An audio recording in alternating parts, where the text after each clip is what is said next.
Good afternoon. It's my great pleasure to introduce William Westney, who is my guest for the next few minutes.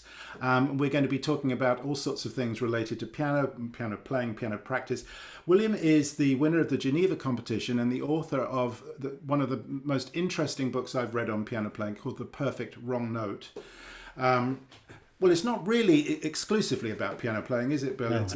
There's a lot of other areas there that it touches on, but I found it incredibly refreshing the way you upend things that are considered, I wouldn't say sacrosanct, but the way you turn things on their end, and maybe we'll come up with some examples. Well, But thanks, Graham. welcome. That's very high praise coming from you, so I do appreciate it. And that was kind of my intention, to make it, first of all, not just about the piano, because the sort of psychology of everything fascinates me, and it applies to so many things. And yeah, to try to, I like how you put it, sort of upend things, not to just receive ideas without questioning them, or receive practices without questioning them.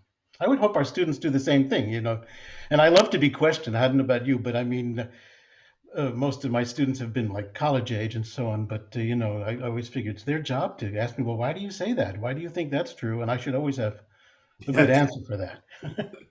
Questioning is good. I think arguing is another thing. No, yeah, that's another thing. But one of the stories that I particularly remember from the book, among many, was the Rachmaninoff concerto girl who was playing for a distinguished professor who didn't want her to dawdle anywhere and wanted her to move the thing forwards. And after a little bit of the class, he said something like, "Now you're sounding like a real pianist." Uh, and then you make the comment afterwards that it could just as easily been another great authority on Rachmaninoff, who wants one to take a little time here and there, and that you could have imagined that scenario as being equally valid and equally viable, and that Yes, it struck. rings true. It rings true, doesn't it? It's so easy to imagine that scenario. And with such a hierarchy that we have. One of the books that inspired me to write my book was the one called The Soprano on Her Head by Yes. Eloise Ristad, which I'm sure you know. And she has a chapter in there called Drink Your Milk, Don't Drink Your Milk, which is essentially the similar thing. Like we've been told through our lives, by medical or dietary authorities, you should drink milk. And then 2 years later, they say, you absolutely should not drink milk. And so if you're deferring all the time to people who you believe are higher up in the hierarchy than you, we can all become quite bewildered. And the point of her book was, check it against something deep inside yourself. Does this work for me? Mm. And I think that's what we all can do. But there's something other than I found that in all my years of teaching that it's more and more obvious to me that whoever is sitting on the piano stool, regardless of their age in relation to me, they could be much older. They could be hugely successful in their own field if they're not a full-time piano student.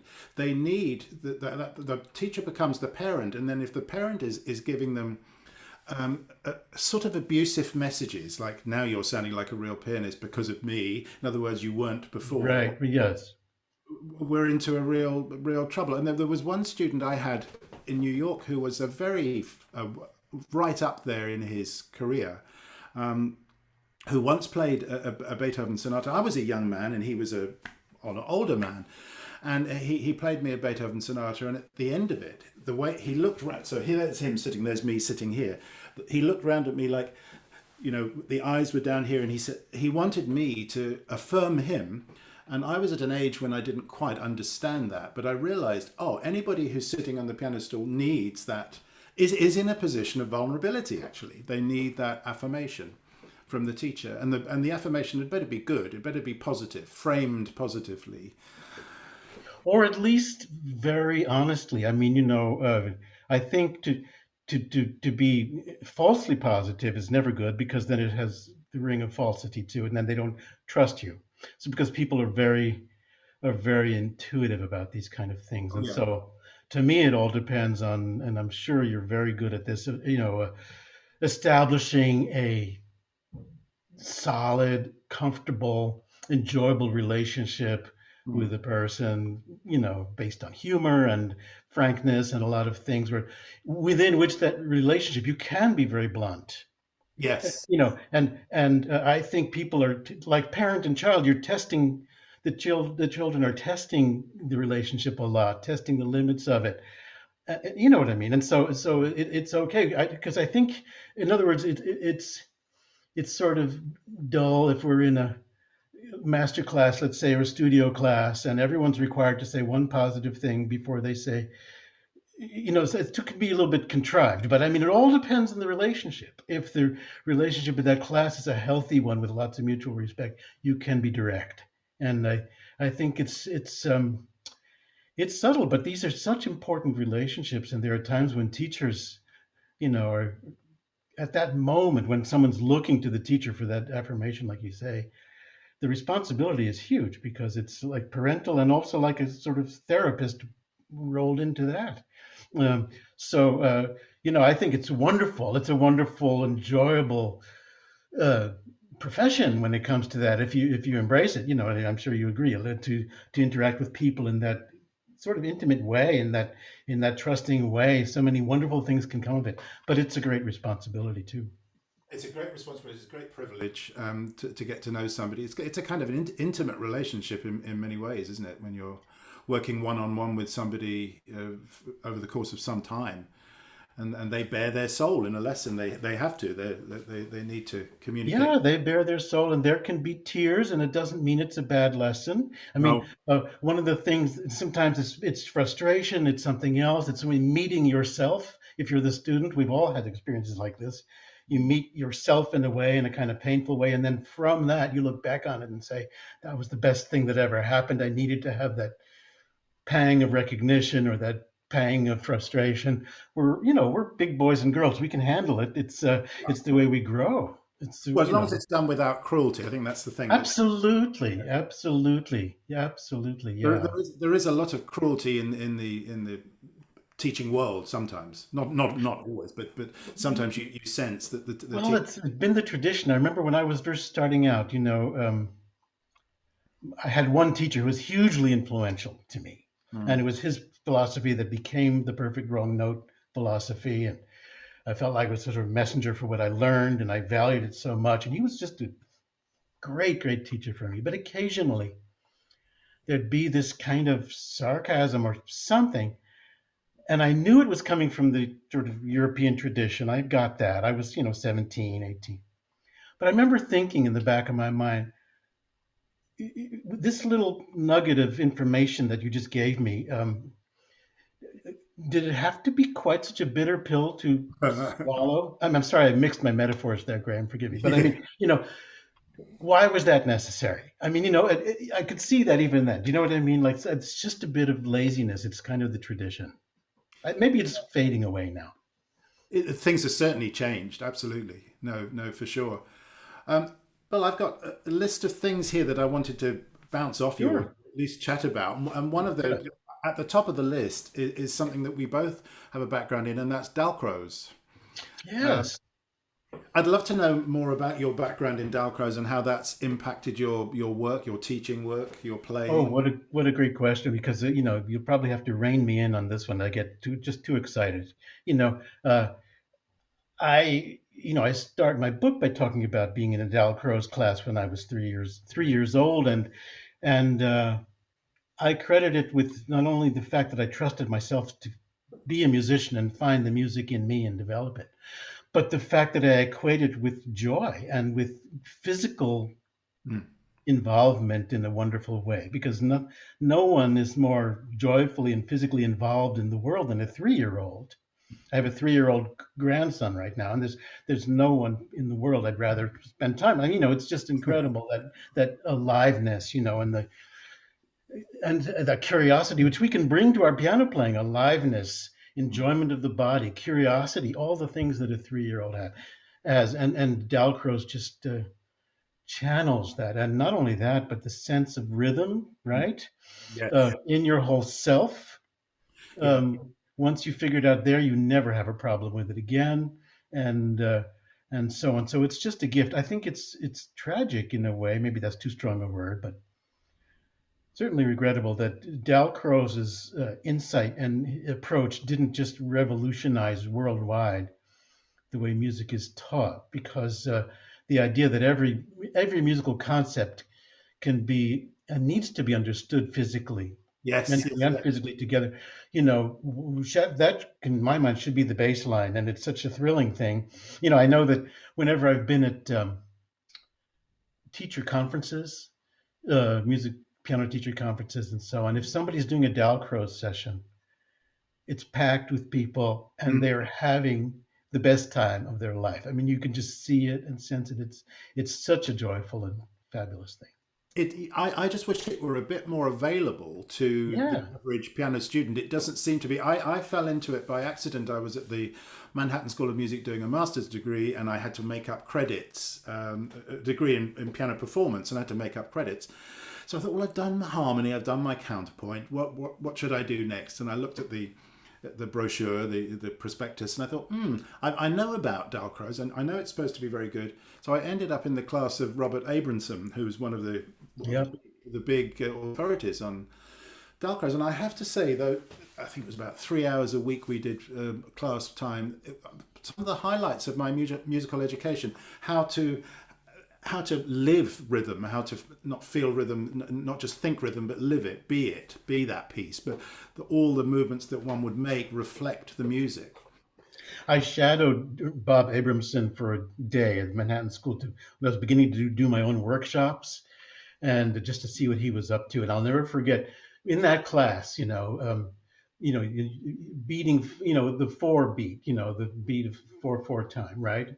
And people would do that, but then that's not okay for Dalcroze. You can't just say, "Oh, it's this pattern." It's like you have to live the crucis and the downbeat, and then this one, and then the anacrucis. It's like this whole human moment for you. What does the upbeat feel like? It's not hard to get there. Actually, it's easy for people when you put it to them that way to feel what that involvement is like. And I learned a couple of handy things from him. I asked him, I said, I want to do these workshops. And how do you get people over the hump? If they haven't done this before, how do you get them to get started? And he said, use an object, not just your body, something. That's why I always, in my on master class workshops, I would start with passing a ball to someone else.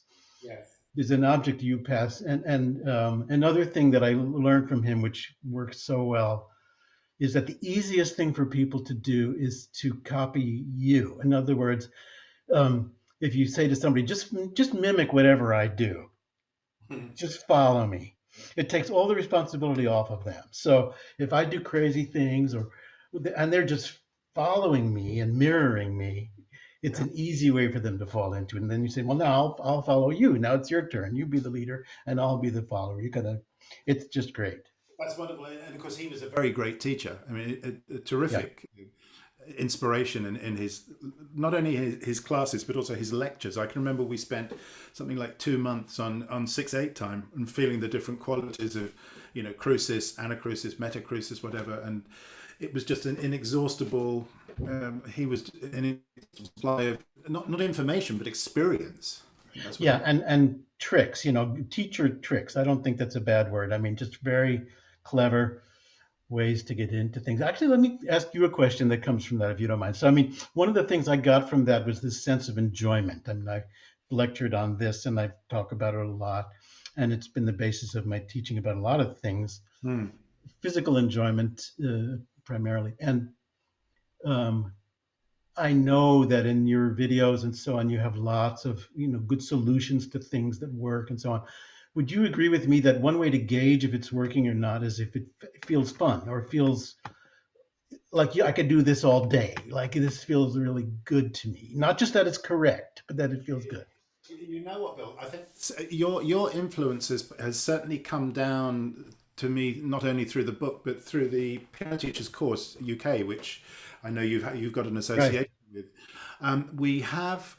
I've learned a tremendous amount from being on that course with colleagues who've got different areas of expertise within the piano teaching profession. And one of the things that we stress is it's not going to sound good if it doesn't feel good. So the Good. feel good element has been introduced into my thinking probably over the last decade, and it's now become very highly tuned to it, because you can always hear in somebody's sound if there's tension, and if something feels good, as you're right, it's true, it's right, it feels good, it's good.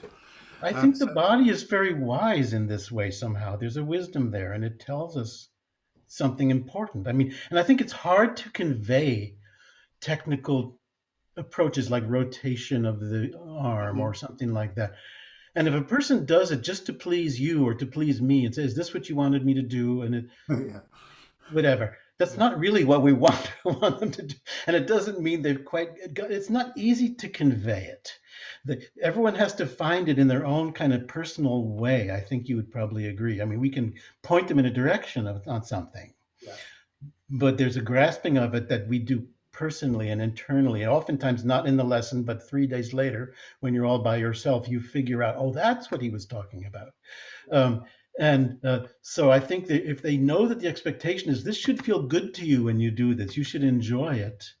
Yes. I think it's a good pathway.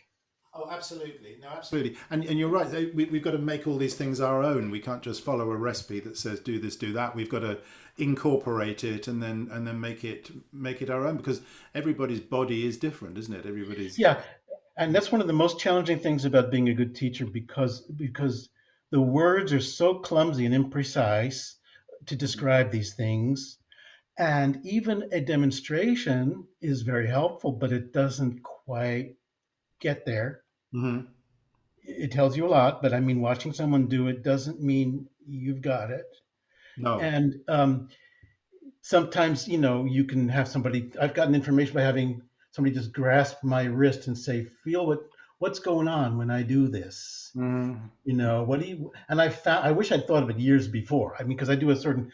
Sorry about my huge hand in the camera, but I do a kind of a very specialized scale exercise to cultivate the kind of effortlessness, getting from note to note, and there's a kind of a freedom in the wrist that I want people to find. And I found finally just having them hold my wrist very lightly and get information from that has been the best thing ever for them to. I see the nod and the Mm. understanding in their eyes that they got information from that. There's no way to say what that information is.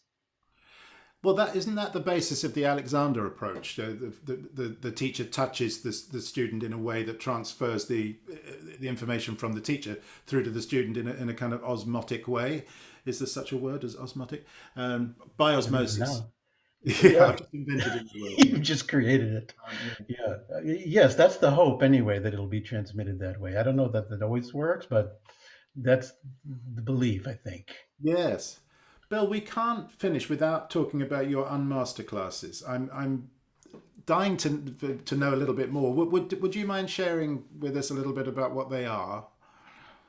Yes, I don't remember if I don't think you've ever been at one probably, No, but no. but it's a little hard to describe. But I do have a video on my website. Ah, Maybe I can send a link to you or something like that. That I created. I edited down from a 2-hour class that I did 10 years ago. That's one of the things I did in lockdown here during the pandemic. Become more of a video editor. I had no idea how to do that, but I created, and I'm quite proud of it. It has transitions and it has subtitles and it has all this stuff that I didn't know how to do. And that's the best explanation of the unmastered class. But let me try to say briefly what it is.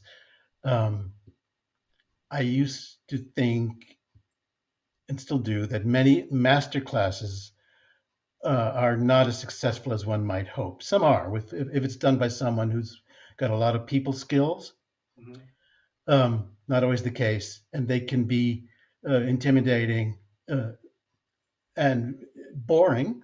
Yeah, Uh, yeah. they start out with a sense of excitement about this artist of renown who's going to impart something, and then they sort of start to dig in deep, and nothing you do is quite right, and whatever. And the master teacher is carried away with his or her own creativity, but everyone else is in a completely passive role.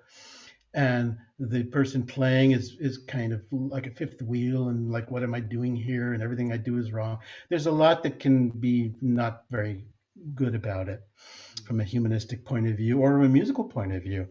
So I wanted to see, can we set up a different world in which to live for these 2 hours? Can we change the ions in the air, so to speak, and be in a different place? And the best way to do it was through Dalcroze, basically. And so it starts with, if I have 2 hours in an unmastered class, it starts with a kind of a little chat with people. I get them to access their own 3-year-old self, so fearless and joyful in music that that's still part of them. And always talking about the body, several things I do to help people realize how their body is attuned to so many wonderful things in music, including artistic greatness. So, having said that, we now have to do something together to get our bodies activated. And that's a 25-minute warm up to recorded music that I put together, a sequence of things, group exercises, mirroring, passing the ball, different things. It's set up so that there's laughter, there's different things. And by the end of it, people are not even aware of me. I've set up a kind of thing in motion where I'm part of it, but they're doing it. And what this does is to break down the barriers between people, uh, open up the trust of each other and of music, not by talking about it, but by living it and being it. And then we can work. Having done that, we can have our first performance, whether it's a violinist or an opera singer or a string quartet or a jazz pianist or whoever it is.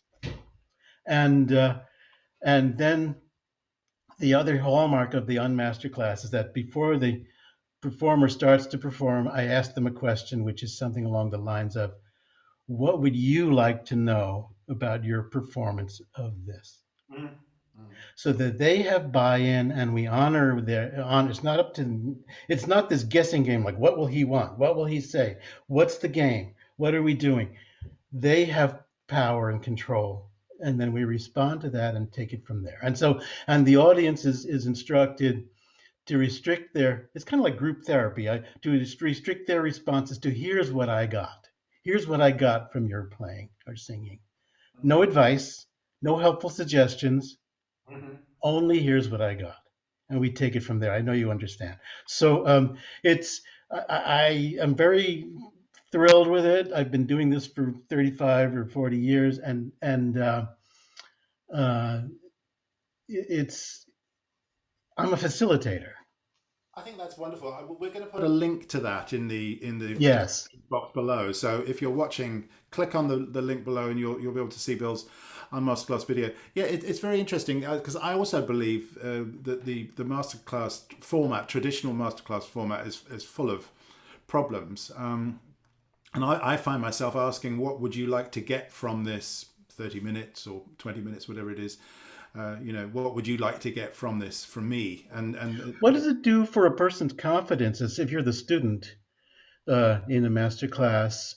What's it do for your confidence if once the teacher gets kind of revved up and excited, they start to change everything that you did, override everything that you did? Yes, they're a great artist, but where does that leave you? And where does that leave you for the next piece? It doesn't mean you necessarily can glean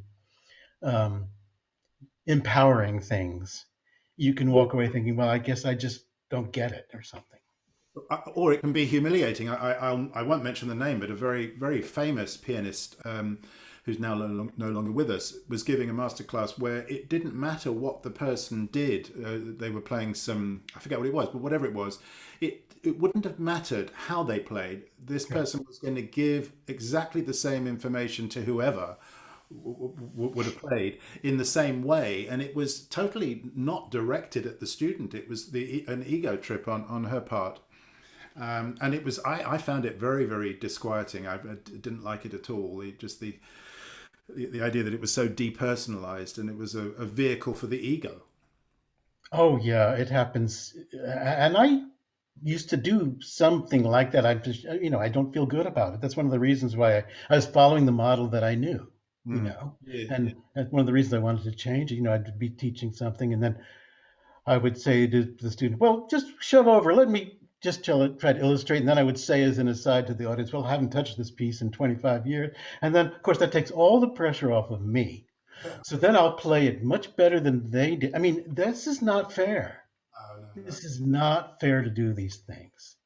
It feels good for your ego, but it's all wrong. So I never again.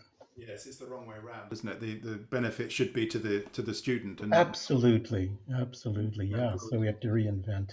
Yeah, but I can imagine us going on all afternoon chatting about this, that, and the other. But I think we probably should sort of start to wind things down. Is there anything else you'd like to add to what we've I said? don't know. I mean, it's just so easy to talk to you, and I mean, I would just love to do this frequently, if that's okay with you. I mean, maybe we can find a way. Wonderful. Not make them too long because I mean, we don't want to end up with these long videos. So Yes. I think that's the thing with YouTube. People don't want to watch sprawling long videos, but we probably outstayed our welcome anyway. But maybe so. I want to thank you very much, Bill, for your time and for your fascinating stories, and just to let people know that on the Online Academy we do have some of your material now starting to emerge there, and I'm personally am delighted that we've managed to get you on I'm board. so excited to be joining that. Yes, and to have a chance to do this, and it fits in perfectly with me having more time now that I've retired from my university job to make more videos like that. So that's a great linkage. Well, that's fantastic, and we're looking forward to the next lot. So Thanks so much. until the next time, Bill, thank you so much for Great that. thing, you, Graham. Thank you so much for Thank having you. me. Thank you.